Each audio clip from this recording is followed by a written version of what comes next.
আমাদের অনন্য স্টোরি সকল প্রকার পার্ট গল্প দেখতে আমাদের চ্যানেলটি সাবস্ক্রাইব করে পাশে থাকা বেল আইকনটিতে ক্লিক করে অল নোটিফিকেশন অন করে দিন। নিধি আপু, তোমার ওই কালো ভাইয়াটা দেখো, হাতে কামড় মেরে কেমন দাগ করে ফেলেছে।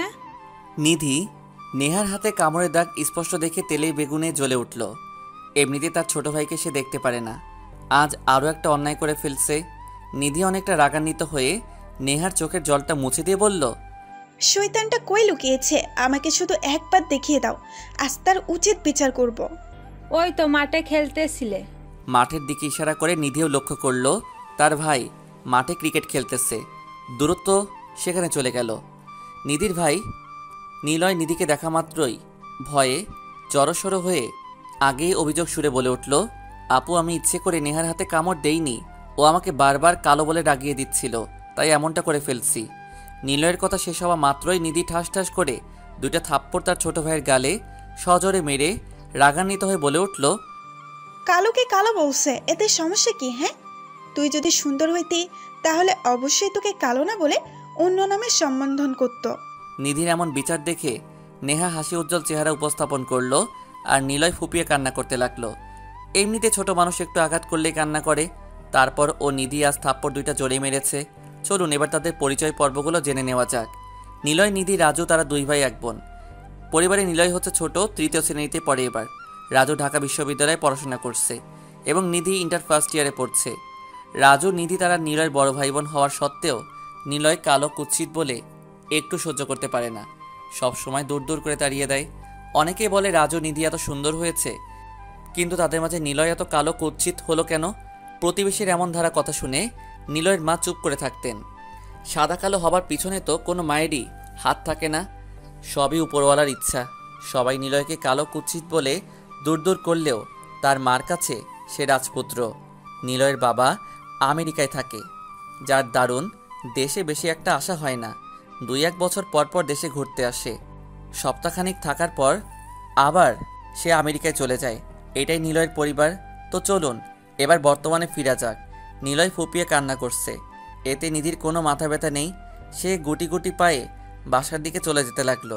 পিছন পিছনে নিলয়ও চোখের জল মুছতে মুছতে বাসায় চলে আসলো। বাসায় এসে নিলয় মন ভার করে সোফায় বসে কার্টুন দেখতেছিল। এর মধ্যে হঠাৎ রাজু দৌড়ে এসে রিমোট কেড়ে নিয়ে বলে উঠল, এখান থেকে যা, আমি এখন ক্রিকেট খেলা দেখব। ক্রিকেট খেলা দেখা হবে না, আমি কার্টুন দেখব। বললাম না তোকে এখান থেকে যেতে? না, যাব না, কার্টুন দেখবই। আমার সঙ্গে বেয়াদবি দা, দেখাচ্ছি তোকে মজা। রাজু এই বলে তার ছোট ভাইয়ের গালে ঠাস করে থাপ্পড় মেরে দিল। ব্যাস, নিলয় কেঁদে ওখান থেকে সরে গেল। থাপ্পড়টা একটু জোরে হওয়ায় গালে 5 আঙুলের ছাপ বসেছে। নিলয়ের কান্নার আওয়াজ শুনে তার মা আসতে দেরি করলো না। লক্ষ্য করল নিলয় পড়ার টেবিলে বসে কান্না করছে আর কলম দিয়ে লেখালেখি করছে। সুফিয়া বেগম নিলয়ের মার নামটা দেখে স্থির থাকতে পারল না, কাছে গিয়ে বলে উঠল, বাবা, কান্না করছিস কেন? তোমরা কেউ আমাকে ভালোবাসো না। আমার নিলয় বাবুকে কেউ ভালো না বাসলেও তার মা যে তাকে অনেক ভালোবাসে। নিলয়ের চোখের জল মুছে দিয়ে, ভাইয়া আপু সবসময়ই প্রায় আমাকে মারধর করে, একটু দেখতে পারে না। একটু আগে টিভিতে কার্টুন দেখতেছিলাম, হঠাৎ রাজু ভাইয়া কোথা থেকে এসে রিমোটটা কেড়ে নিয়ে ক্রিকেট খেলার চ্যানেল দিল। আমি একটু কার্টুন দেখতে জিদ করছিলাম বলে ভাইয়া আমাকে থাপ্পড় মারল। এই দেখো গাল কেমন ব্যথা করছে। সোফিয়া বেগম তার ছোট নিলয়ের অভিযোগ শুনে মনটা নিমিষে খারাপ হয়ে গেল। কালো কুৎসিত বলে প্রতিবেশীরাও নিলয়কে কটু কথা শোনায়, আর বাড়িতে তার আপন ভাই বোনও সহ্য করতে পারে না।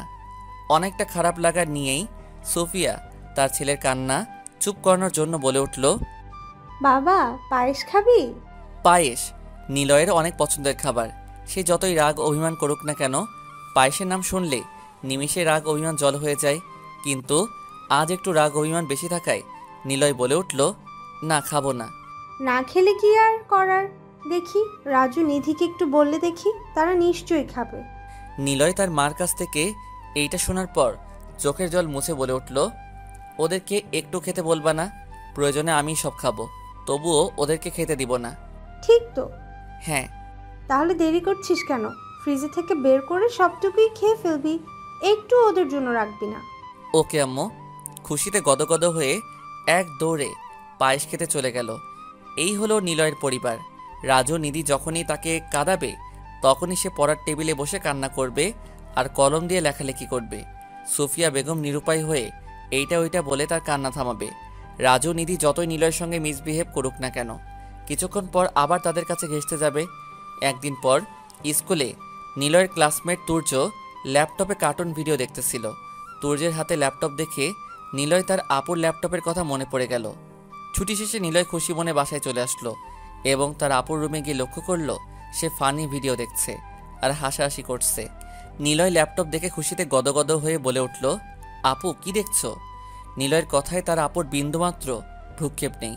সে তার মতো ফানি ভিডিও দেখছে আর টুকটাক মেসেঞ্জারে রিপ্লাই দিচ্ছে। নিলয় বিছানায় উঠে ল্যাপটপে ফানি ভিডিও দেখায় মনোযোগ দিল। কিছুক্ষণ দেখার পর নিলয় আচমকাই বলে উঠল, আপু কার্টুন ভিডিও দাও। হঠাৎ নিলয়ের কণ্ঠস্বর শুনে নিধি চমকে উঠে রাগান্বিত হয়ে বলে উঠল, কালো ভূত কোথাকার, এখানে এসেছিস কেন? নিলয় তার আপুর কাছ থেকে কালো ভূত শব্দটি শুনে হাসি মাখা মুখটা নিমিষেই কালো করে ফেলল। যে শব্দটি শুনলে নিলয়ের মন এমনি খারাপ হয়ে যায়, সেই কথাটি আজ তার আপুই বলছে। এতে দ্বিগুণ মন খারাপ হলো। তবুও নিলয় হাসি মুখে বলে উঠল, আপু টম এন্ড জেরি কার্টুনটা একটু বের করে দাও না দেখি। কোনো কার্টুন নেই, যা এখান থেকে। আপু মিথ্যা কথা বলছো কেন? ইউটিউবে সব কার্টুনই দেখা যায়, বেশি দেখবো না, অল্প সময় দেখেই চলে যাব। তোকে বলছি না এখান থেকে যেতে, শুধু শুধু বায়না করছিস কেন? তুমি আমার আপু হয়েও এমন করো কেন? একটুখানি কার্টুন ভিডিও দেখলেই কি এমন ক্ষতি হবে? অসময় নিধির ছোট ভাই আসাতে সে অনেকটাই বিরক্তবোধ অনুভব করছে।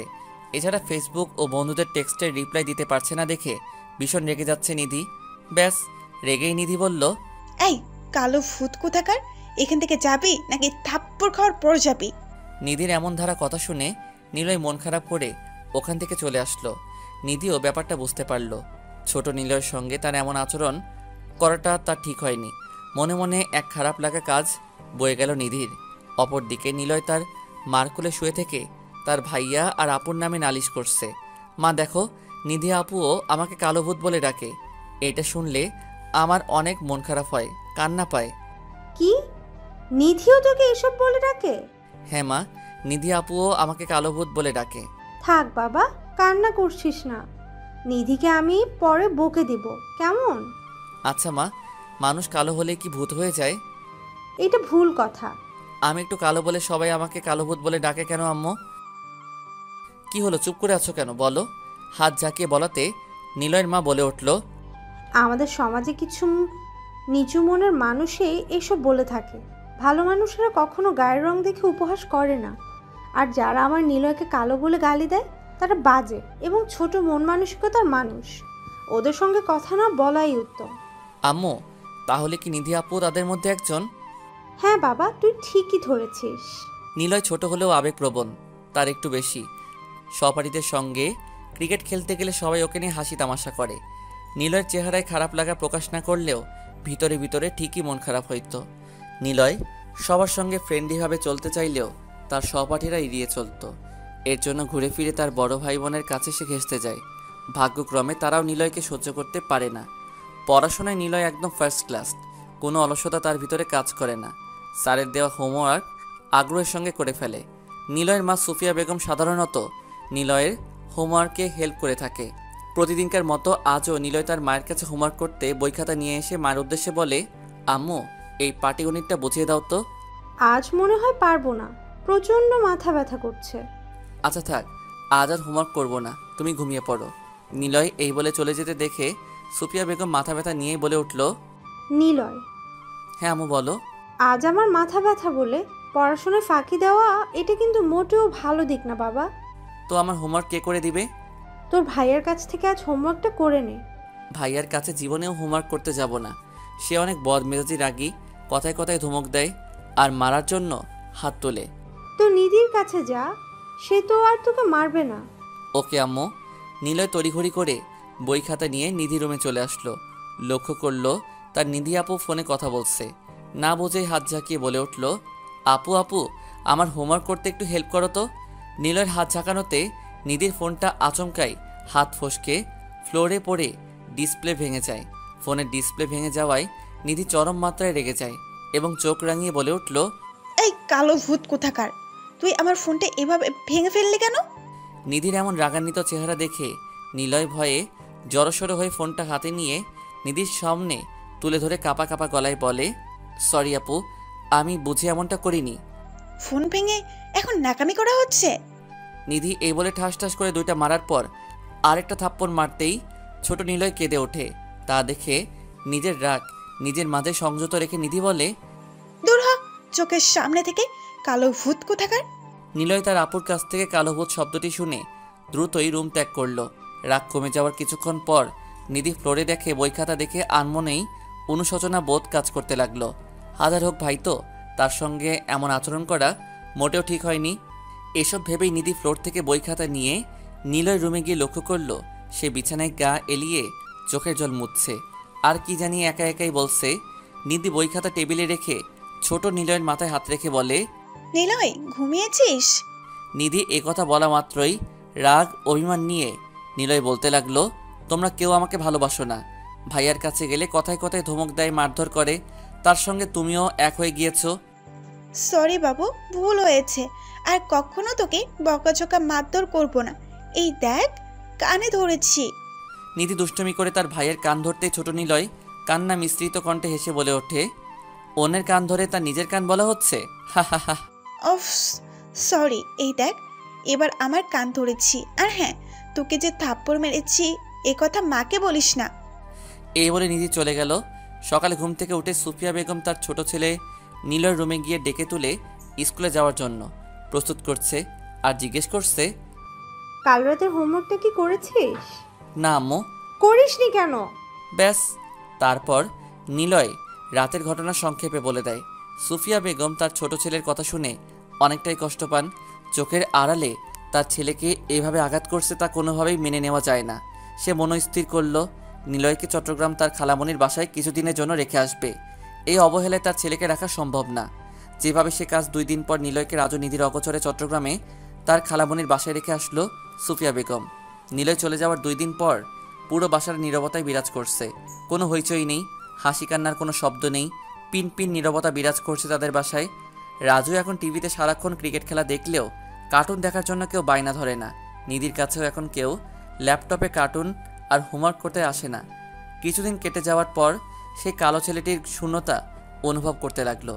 একসময় যাকে কালো কুৎসিত বলে সবসময় দূর দূর করত, আজ তার শূন্যতায় রাজু নিশির খারাপ লাগা কাজ করছে।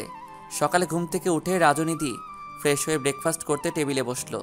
রাজু হঠাৎ নিধির উদ্দেশ্যে বলে উঠল, নিলয়কে কদিন ধরে দেখছি না যে, কোথায় আছে বলতে পারিস?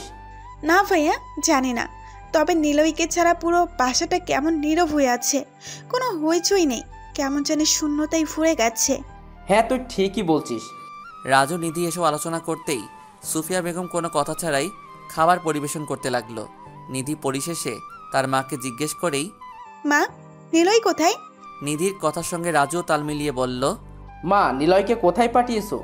সুফিয়া বেগম খাবার পরিবেশন করতে করতে বলে, হঠাৎ নীলয়ের কথা বলছিস যে? না মানে, নিলয়কে কয়দিন ধরে দেখছি না, তাই কেমন জানি একটা খারাপ লাগা কাজ করছে। হ্যাঁ মা, আমারও বাসায় ভালো লাগছে না। কোথায় গেছে ও? বাহ, আজ নিলয় বাসায় নেই বলে তোদের খারাপ লাগা কাজ করছে?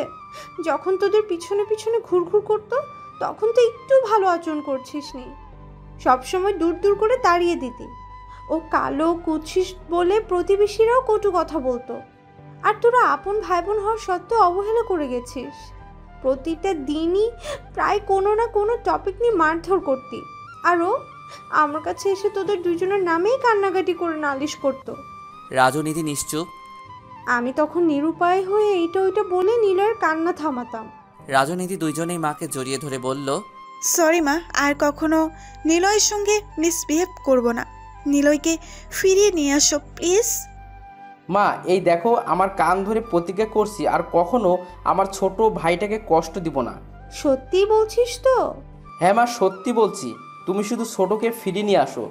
তাছাড়া অনেক দিন হয়ে গেল ছোটের সঙ্গে ফাইট করতে পারছি না, আমারও ভালো লাগছে না। রাজু দুষ্টুমি করে বলতেই তার মা চোখ রাঙিয়ে বলে, কি আবার? না মা, এমনি দুষ্টুমি করলাম। ও আচ্ছা। মানুষ যেমনই হোক না কেন তাকে কখনো অবহেলা করতে নাই। অবহেলা খুব একটা ভয়ঙ্কর জিনিস যা মানুষকে তিলে তিলে শেষ করে দেয়।